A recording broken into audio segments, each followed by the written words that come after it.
सरकारने दिलेला बैल शेतातच कोसळला। फोटो सेशन संपलं अन बैलानं मान टाकली। सरकारकडून शेतकऱ्याच्या मदतीचं फक्त नाटक। लातूरच्या एका गरीब शेतकऱ्याची व्यथा पाहून संपूर्ण महाराष्ट्र हळहळला। वीज कोसळून बैल दगावला आणि पैशाअभावी पत्नीला अवताला झुंपून शेती करणाऱ्या काशीनाथ गायकवाड यांचा व्हिडिओ राज्यभर व्हायरल झाला। त्यानंतर प्रशासन खडबडून जागा झालं। मदतीची घोषणाही झाली आणि शेतकऱ्याला नवा बैल देण्यात आल्याचं सांगण्यात आलं। पण ही मदत खरंच मदत होती का की केवळ कॅमेऱ्यासमोर केलेला दिखावा? कारण ज्या बैलाचा गाजावाजा करत शेतकऱ्याला आधार दिल्याचं सांगितलं गेलं तोच बैल शेतात काम सुरू करताच कोसळला। डॉक्टरांनी तपासणी केली आणि धक्कादायक सत्य समोर आलं।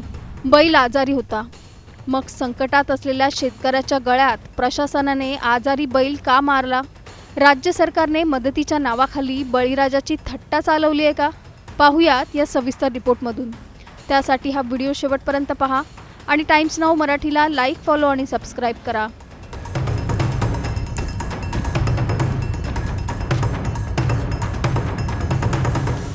लातूर जिल्ह्यातील देवणी तालुक्यातील बोंबळी गावातील शेतकरी काशीनाथ गायकवाड यांचं नाव काही दिवसांपूर्वी संपूर्ण राज्याला माहिती झालं। कारण वीज पडून त्यांच्या जोडीतील एक बैल दगावला होता। हातात पैसे नव्हते, शेती थांबवणं शक्य नव्हतं आणि पेरणीचे दिवस तोंडावर आले होते। त्यामुळे त्यांच्या पत्नीने स्वतःच्या खांद्यावर नांगर घेतला आणि पतीसोबत शेतात ओढला। हा व्हिडिओ सोशल मीडियावर व्हायरल झाला आणि प्रशासनावर टीकेची झोड उठली। त्यानंतर घाईघाईने सरकारी यंत्रणा हल्ली। अधिकाऱ्यांनी गाव गाठलं, फोटो काढले गेले आणि शेतकऱ्याला एक बैल देण्यात आला। अनेकांनी याचं कौतुकही केलं। पण नवीन बैल मिळाल्याचा शेतकऱ्याचा हा आनंद अवघ्या 2 दिवसातच मावळला। शेतात मशागत सुरू करण्यासाठी बैलाला नांगराला जुंपण्यात आलं। मात्र काही पावलं चालताच तो खाली बसला, मान टाकली। उठण्याची ताकदही त्याच्यात नव्हती।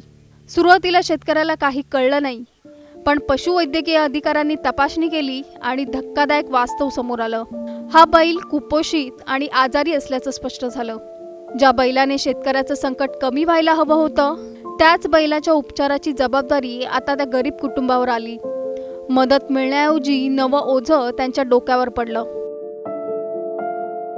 काशीनाथ गायकवाड आणि त्यांच्या कुटुंबियांनी स्पष्ट सांगितलं की आम्हाला कुणाकडून काही विशेष नको, फक्त शेती करू शकेल असा सुदृढ बैल द्या, कारण शेतीच आमचा उदरनिर्वाह आहे। या घटनेनंतर प्रशासनाच्या कार्यपद्धतीवर गंभीर प्रश्न उपस्थित होऊ लागलेत।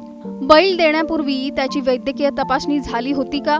तो शेती योग्य आहे की नाही हे पाहिलं होतं का? की फक्त तात्पुरती टीका थांबवण्यासाठी घाईघाईत निर्णय घेण्यात आला? लातूरला एका शेतकऱ्याला बैल नसल्यामुळे स्वतःच्या पत्नीला झुंपावं लागलं त्या नांगराला। आणि मग तिथं मुख्यमंत्री साहेबांनी अधिकाऱ्यांना सांगून दुसऱ्या दिवशी तिथं बैल दिला। कोणामुळे दिला? तर मीडियामुळे आणि विरोधकांनी तो आवाज उठवल्यामुळे। तो बैल जो दिला तो आजारी दिला। म्हणजे आजारी बैल तुम्ही दिला, म्हणजे द्यायचं म्हणून दिलं, तसा आजारी बैल तिथं दिला। आणि त्या आजारी बैलाला नीट करण्यासाठी तिथं तुम्हाला आता त्या शेतकऱ्याला स्वतःच्या खिशातून पैसे द्यावं लागतं।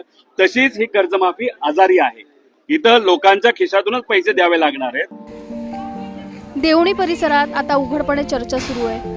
मदतीच्या नावाखाली गोशाळेतील आजारी बैल शेतकऱ्याच्या गळ्यात मारण्यात आला।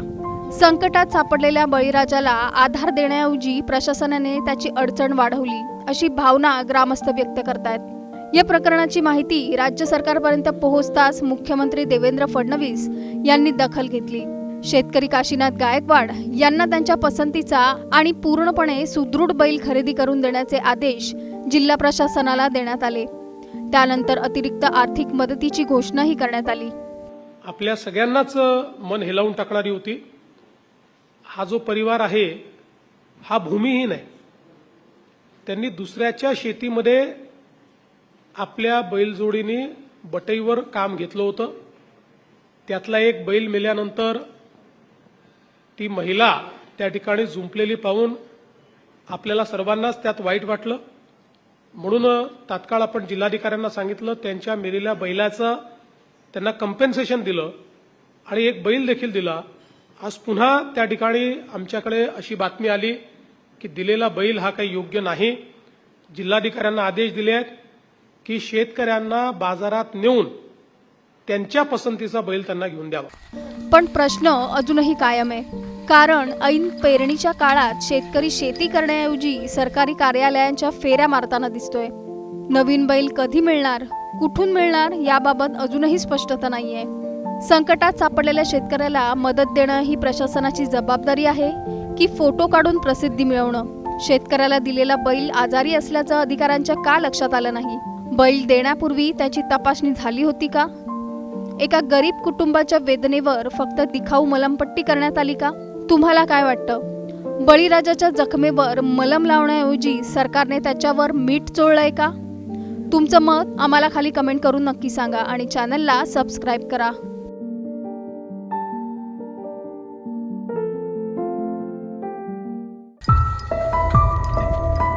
वीज कोसळली, बैल दगावला.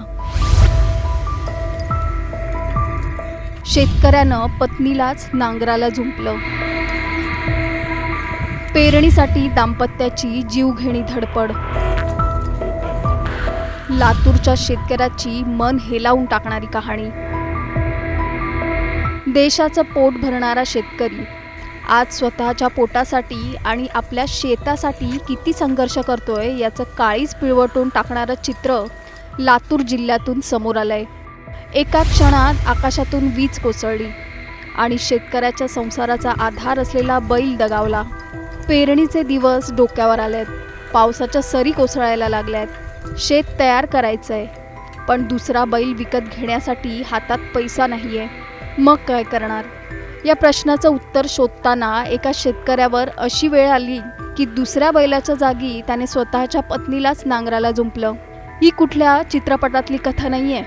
ही महाराष्ट्रातल्या एका अन्नदात्याची खरी कहाणी आहे. एकीकडे शेतीच्या आधुनिकीकरणाच्या घोषणा केल्या जात आहेत, तर दुसरीकडे एका शेतकऱ्याच्या पत्नीला बैलाची जागा घ्यावी लागते. नेमकं काय घडलंय आणि या कुटुंबावर अशी वेळ का आली?